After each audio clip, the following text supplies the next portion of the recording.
ഉരുൾപൊട്ടലുണ്ടായ ചൂരൽമലയിൽ താൽക്കാലിക ബെയിലി പാലം നിർമ്മിച്ച് ഇന്ത്യൻ കരസേനയുടെ എഞ്ചിനീയറിംഗ് വിഭാഗമായ മദ്രാസ് എഞ്ചിനീയറിംഗ് ഗ്രൂപ്പ്.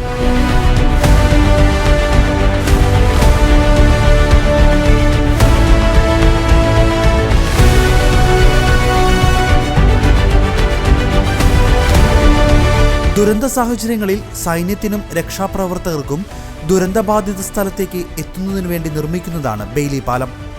ബെയിലി പാലത്തിന്റെ ഇരുമ്പുകൊണ്ട് മുൻകൂട്ടി നിർമ്മിച്ച ഭാഗങ്ങൾ ഒരു സ്ഥലത്തു നിന്ന് മറ്റൊരു സ്ഥലത്തേക്ക് കൊണ്ടുപോകാവുന്നതാണ്. ഒരു വശത്തു നിന്ന് പാലത്തിന്റെ ഭാഗങ്ങൾ കൂട്ടിയോജിപ്പിച്ച ശേഷം തള്ളി നീക്കി എതിർവശത്തെ അടിത്തറയ്ക്ക് മുകളിൽ എത്തിച്ചാണ് പാലം ഉറപ്പിക്കുന്നത്. തുടർന്ന് നെട്ടുബോട്ടുകൾ ഉപയോഗിച്ച് സ്പാനുകൾ ബലപ്പെടുത്തും. ശേഷം സ്പാനിന് മുകളിൽ ഇരുമ്പ് പാളികൾ ഉറപ്പിക്കുന്നതോടെ ബെയിലി പാലം സഞ്ചാരയോഗ്യമാകും.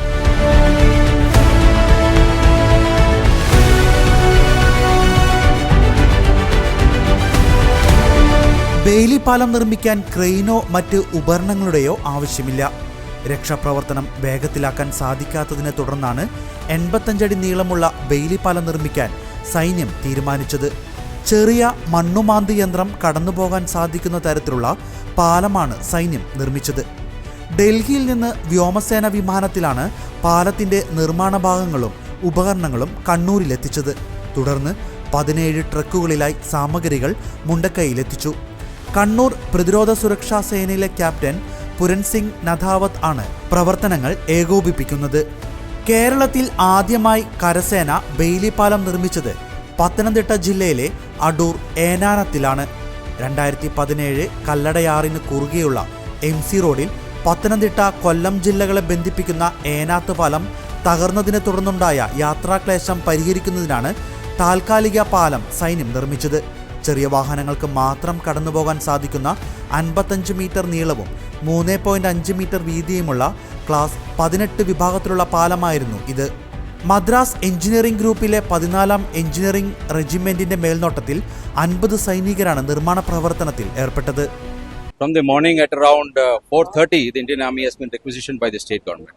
So we were here in force from Kozhikode and Kannur, and we immediately went into rescue and retrieval mode of the individuals who were stuck by this landslide. Thereafter, we now have moved into constructing a bridge so that the communication to the affected area can be restored, for which a team of engineers from Bangalore are moving in. They will be here by today afternoon. The setting out team is already working at the site. You would have seen the work going on at the site.